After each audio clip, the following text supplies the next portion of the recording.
Hello বন্ধুরা, আজকের এই ভিডিওতে এমনই কিছু অবাক করা তথ্য দিব যা জানলে আপনার হুঁশ উড়ে যাবে। জানতে হলে না টেনে পুরো ভিডিওটি দেখার অনুরোধ রইল। আর আমাদের চ্যানেলে যারা নতুন অবশ্যই চ্যানেলটি সাবস্ক্রাইব করে নেবেন। তো স্বাগতম আপনাকে অদ্ভুত পৃথিবীর আরো একটি নতুন এপিসোডে। 20 শতকের গোড়ার দিকের ঘটনা। নতুন একটি জাহাজ নিয়ে সারা পৃথিবীতে তখন হইচই। জাহাজটি এত বড় ও মজবুত যে এর নির্মাতা ভবিষ্যৎবাণী করেছিলেন স্বয়ং ঈশ্বরও এই জাহাজকে ডুবাতে পারবে না। সমুদ্রে একটি পাটকাঠি ডুবে যাবে, তবুও এই জাহাজ ডুববে না। আপনারা কি জানেন এই সেই জাহাজ যার নাম হলো টাইটানিক? অথচ সবার ধারণা ভুল প্রমাণ করে 1912 সালের 14 এপ্রিল রাত 11:45 উত্তর আটলান্টিক সমুদ্রের ডুবন্ত একটি আইসবার্গের সাথে ধাক্কা লেগে সমুদ্রের নীল জলে তলিয়ে যায় এই টাইটানিক, তাও আবার প্রথম যাত্রাতেই। দুর্ঘটনায় মৃত্যু ঘটে 1513 জন যাত্রীর। ভাগ্যবান 687 জন যাত্রীর জীবন বাঁচলেও পরবর্তী জীবনে তাদের বয়ে বেড়াতে হয়েছে এই দুঃস্বপ্ন।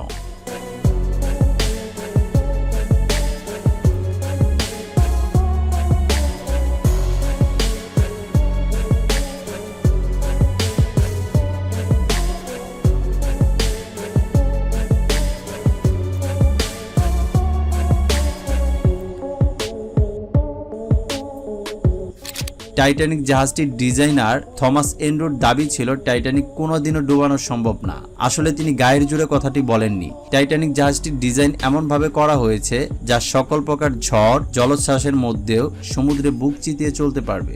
নিয়তির কি খেলা, কিন্তু যেদিন টাইটানিক ডুবে যায় সেদিন তার বয়স হয়েছিল মাত্র 4 দিন। যেই জাহাজ জীবনেও ডুবানো সম্ভব নয় সেই জাহাজ কিনা মাত্র 4 দিনে ডুবে গেল। আপাতত দৃষ্টিতে আইসবার্গের সাথে ধাক্কায় টাইটানিক ডুবির কারণ বলা হলেও এর কোনো সঠিক যুক্তি কোনো গবেষকই দিতে পারেননি। এক একজন এক এক ধরনের কারণ উদ্ঘাটন করেছেন। এর ফলে এই জাহাজ ডুবির ঘটনা রহস্যাবৃত্তি রয়ে গেছে।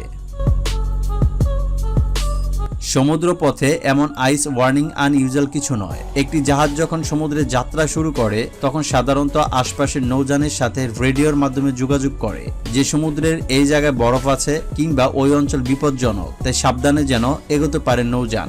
এই ওয়ার্নিং পাওয়ার পর বিপদ এড়াতে টাইটানিক পরপর দুবার নিজের গতিপথ পরিবর্তন করে, কিন্তু নিজের স্পিড কমায়নি। সে সময় টাইটানিক ঘন্টায় 40 কিলোমিটার গতিতে চলছিল। দুদিন পর 14 এপ্রিলের মধ্যে আরো 7টি আইস ওয়ার্নিং পায়, তবে সেগুলো জাহাজের ক্যাপ্টেন ইগনোর করেন। এরপর রাত নেমে আসে, তাপমাত্রা কমতে থাকে। 14 এপ্রিল রাতের একটি বিশেষ দিক হলো ওই রাতে আকাশে চাঁদ দেখা যায়নি। চারপাশ ছিল একদম ঘুটঘুটে অন্ধকার, তাই ভিজিবিলিটি একেবারেই কম ছিল।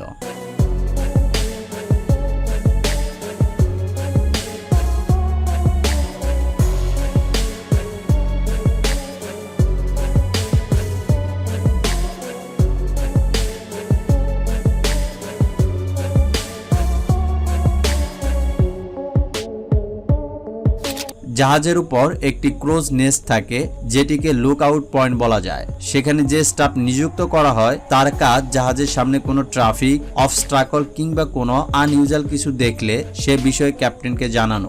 রাত 11:39 ফ্রেডরিক ফ্লিক নামের এক স্টাফ টাইটানিকের ক্রুজ নেস্টে বসে হঠাৎ টাইটানিকের সামনে বিশাল এক আইসবার্গ দেখে। তৎক্ষণাৎ বেল বাজিয়ে নিচের সবাইকে জানান, ফোন করে চিৎকার করে বলেন সামনে বড় একটি আইসবার্গ আছে, এখনই জাহাজের গতিপথ পরিবর্তন করতে হবে। ফার্স্ট অফিসার উইলিয়াম এই ইনস্ট্রাকশন শুনে সঙ্গে সঙ্গে ইঞ্জিন রুমে খবর পাঠান যেন জাহাজটিকে বাঁ দিকে ঘুরিয়ে দেওয়া হয়, কিন্তু দুর্ভাগ্যক্রমে ততক্ষণে অনেক দেরি হয়ে যায়।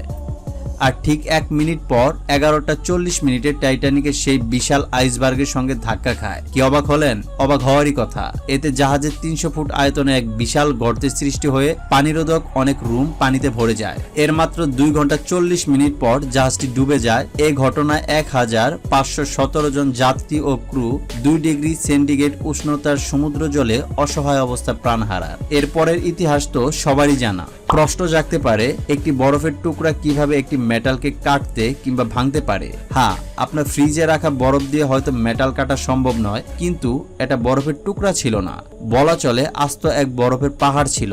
বিজ্ঞানীদের মতে সেই আইসবার্গের ওজন ছিল 1.5 মিলিয়ন টন, আর আয়তনে এটি একটি ফুটবল মাঠের সমান। যেটির বিশাল ধাক্কা টাইটানিক সামাল না দিতে পেরে ডুবে যায় গভীর সমুদ্রের তলদেশে। আমাদের পরবর্তী ভিডিও দেখার আমন্ত্রণ রইল। ভিডিওটি কেমন লাগলো তা অবশ্যই কমেন্ট বক্সের মাধ্যমে আমাদের সাথে আপনাদের মূল্যবান মন্তব্য শেয়ার করবেন এবং ভিডিওটি আপনার সোশ্যাল মিডিয়ায় শেয়ার করবেন, যাতে করে আপনার ফ্যান লিস্টের বাকিরাও এই সম্পর্কে জানতে পারে। ততক্ষণ পর্যন্ত ভালো থাকুন, সুস্থ থাকুন, আর হ্যাঁ, অবশ্যই চ্যানেলটি সাবস্ক্রাইব করে আমাদের সাথেই থাকুন। ধন্যবাদ।